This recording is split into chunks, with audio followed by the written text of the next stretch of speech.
quando você vai fazer alguma coisa em público, geralmente você está pensando que todas as pessoas estão notando o que você faz. Todas as pessoas estão prestando atenção em você. E isso te dá tensão, isso te dá ansiedade, isso impede com que você se expresse com facilidade. Esse pensamento excessivo de eu, meu problema, ele pode gerar várias coisas. Por exemplo, e se na verdade uma boa parte do seu sofrimento tiver a ver com o seu egoísmo, com o seu egocentrismo, com o seu excesso de foco em si mesmo? Isso pode parecer esquisito para você em primeira vista, mas isso é muito comum e é comum a praticamente todos os problemas.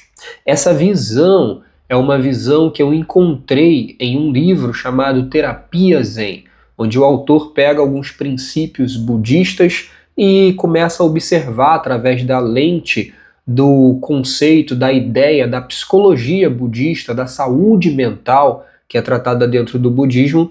Ele consegue levar isso para a terapia dele, né? Ele é um psicanalista muito reconhecido e ele começou a observar que todos os pacientes dele, de acordo com ele, têm o egocentrismo e o apego como causas principais, como a fonte dos seus problemas.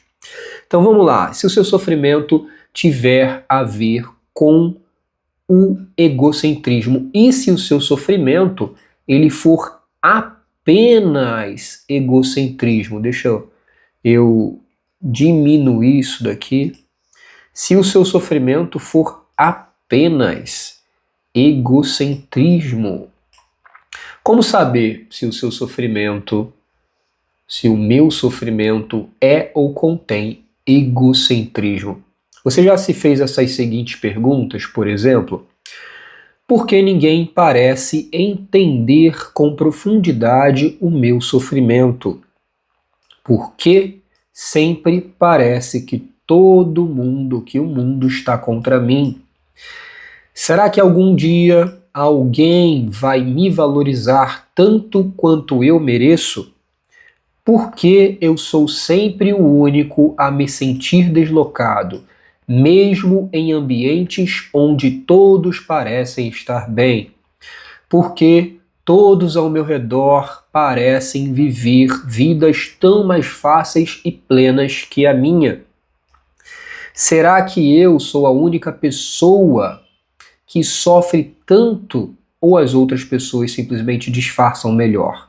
Essa é uma boa pergunta. Será que você é a única pessoa que sofre tanto? Ou até mesmo será que é você, no seu ciclo aí social, será que só você sente isso que você sente? Ou será que as outras pessoas disfarçam melhor?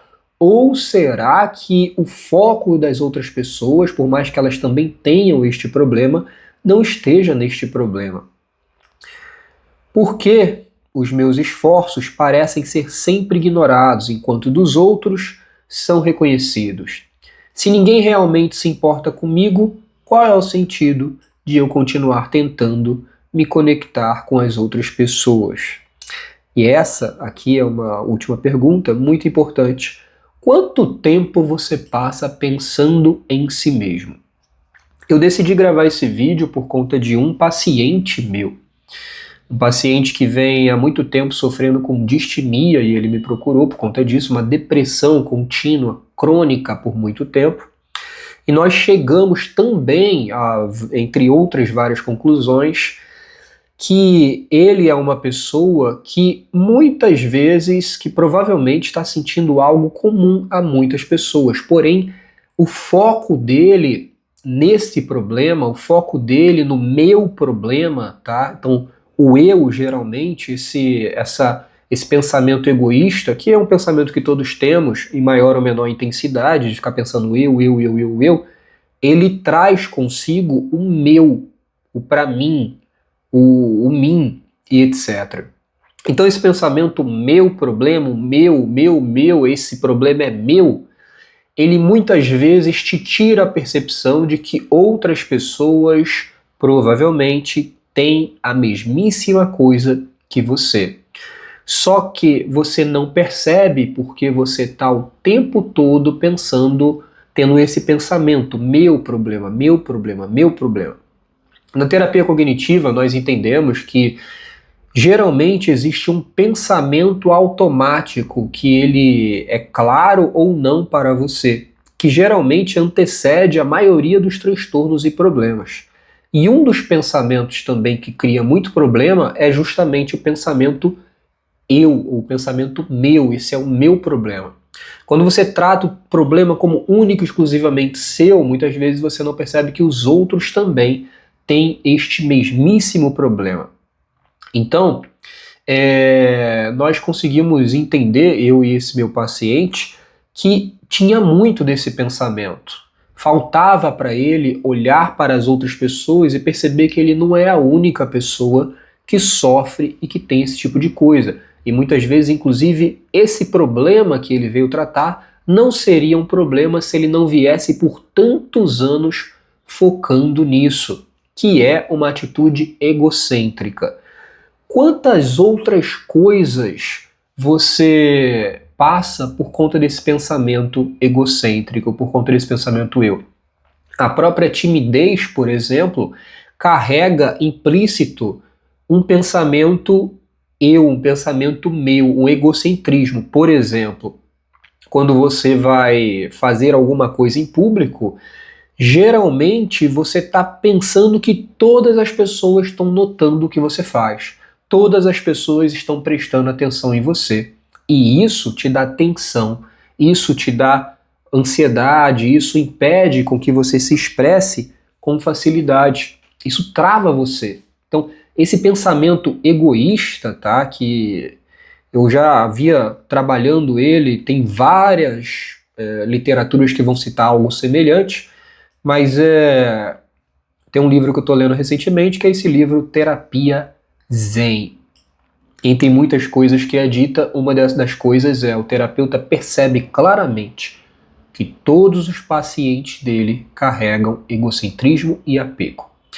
O apego e o egocentrismo, a gente pode dizer que ele está também no centro da ideia budista de sofrimento. Tá? Então eu não vou me aprofundar tanto aqui, mas a ideia de eu causa muito sofrimento para si mesmo e para os outros, inclusive. Eu te dei vários argumentos, por exemplo, por que você pode causar sofrimento para si. Então, esse pensamento excessivo de eu, meu problema, ele pode gerar várias coisas. Por exemplo, uma das causas da procrastinação é pensar muito, às vezes, sobre si mesmo. Né? Então, por exemplo, até mesmo um deprimido, uma pessoa quando está passando por uma fase deprimida, ela tem muito pensamento autocentrada, muitos pensamentos sobre o próprio sofrimento dela, lamúrias, pensamentos de sofrimento, por que a minha vida é assim, por que eu sofri tanto, etc. Por mais que essa pessoa esteja sofrendo, por mais que ela esteja, às vezes, tendo pensamentos depressivos sobre si mesma, depreciando a si mesma, rebaixando a si mesma, ainda é um pensamento egoísta. O pensamento egoísta nem sempre é um pensamento para se exaltar, tá?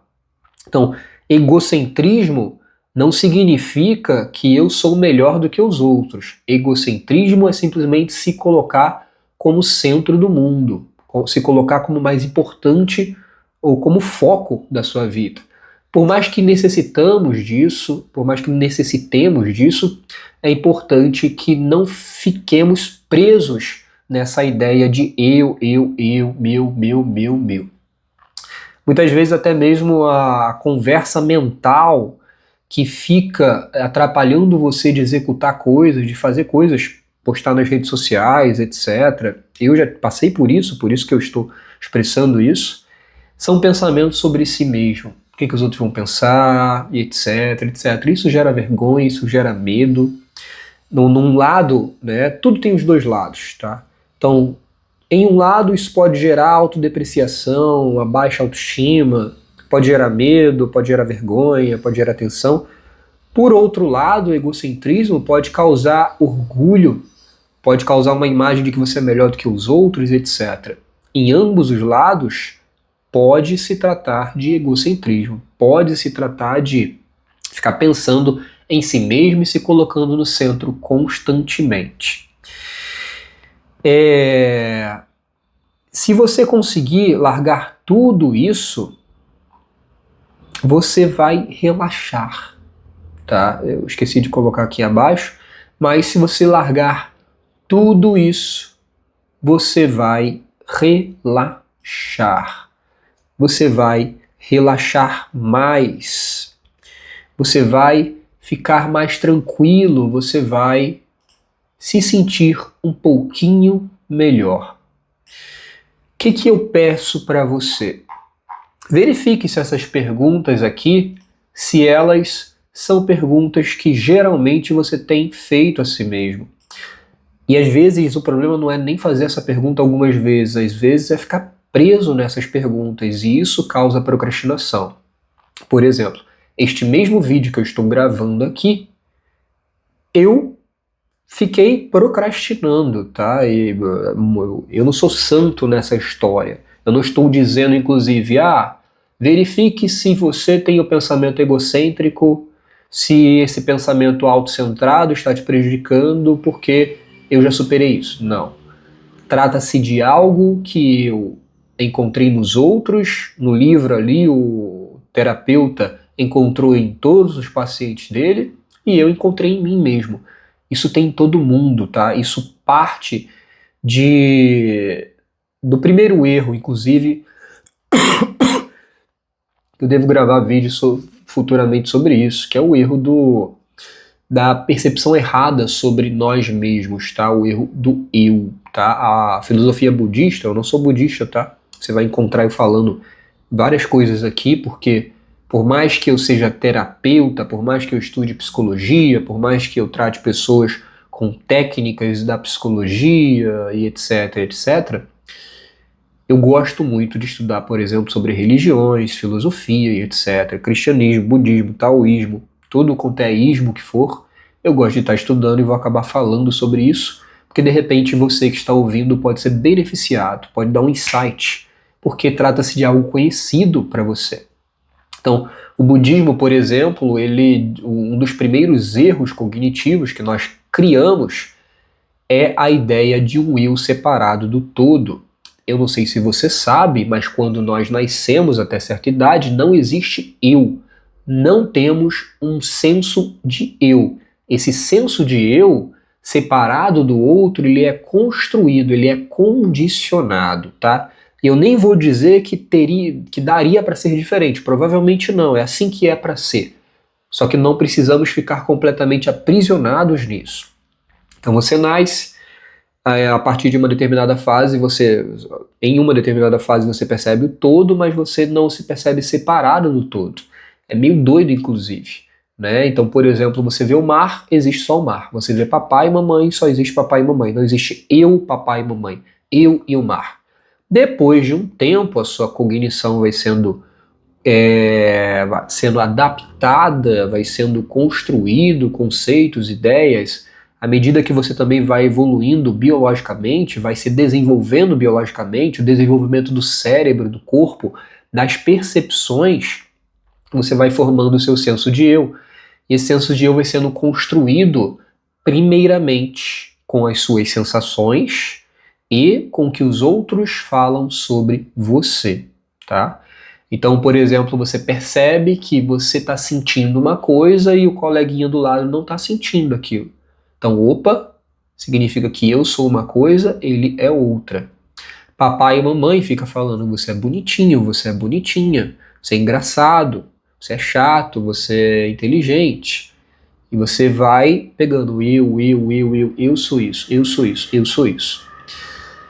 Com o passar do tempo, nós não conseguimos nos desprender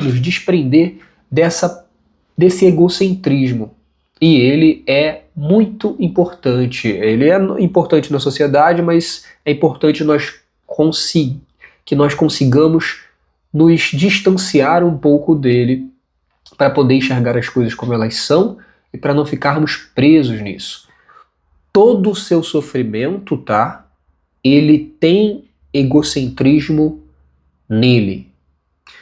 Inclusive, conectando isso com apego, porque uma coisa é ligada à outra, a dificuldade de abandonar o seu sofrimento do passado tem a ver com a dificuldade de abandonar a ideia que você tem sobre si mesmo. Então, por exemplo, você sofreu muito, alguém te fez muito mal. Você resiste esquecer isso. Resiste deixar isso para lá.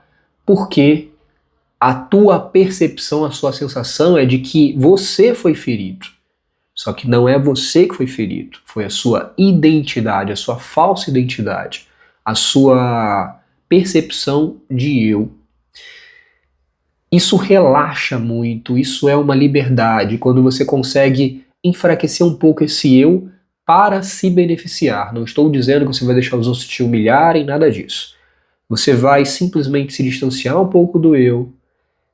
Isso necessita de humildade, inclusive, para que você não pense tanto, não fique tanto tão tenso. Por exemplo, o que o outro está pensando sobre mim, o que vão dizer sobre mim, lá, lá, lá, lá, lá, lá, lá, lá. Então, eu espero que eu tenha te ajudado com isso, porque isso é muito importante e volto a dizer. Todos os problemas praticamente têm um pouco disso, uns mais, outros menos. Reflita sobre seu problema e verifique se o seu sofrimento não pode ser apenas egocentrismo ou pode conter egocentrismo. Verifique, faça perguntas para você, a si mesmo, tá? E se você conseguir encontrar o egocentrismo, maravilha, palmas para você. Agora você vai ter que aprender a ser humilde pelo seu próprio bem. Não é abaixar a cabeça para os outros, é abaixar a cabeça para sua prisão nessa autoimagem falsa, tá bom? Então é você tentar desenvolver uma humildade. Isso é como se fosse se libertar de um falso eu. Tem um vídeo meu falando sobre isso, tá? Tem vídeo que fala você não é o que você pensa, falando sobre distorções cognitivas, e outro vídeo falando sobre o falso eu. Se você gostou desse vídeo, se ele te ajudou, não deixa de comentar abaixo, porque isso me anima, isso me dá vontade de gravar mais vídeos. Eu tenho tanta coisa para falar, só que infelizmente eu não sou perfeito, e quando eu gravo vídeo você não curte, você não comenta, você não se inscreve no canal, dá uma impressão de que eu estou falando pro vento, tá bom? Mas eu tenho certeza absoluta dentro de mim que esse conhecimento é muito, muito, muito importante para todo mundo. Infelizmente nem todo mundo consegue entender a importância disso. Se inscreva, curta, compartilhe, comente, pergunte, dê suas sugestões e te aguardo em um próximo vídeo.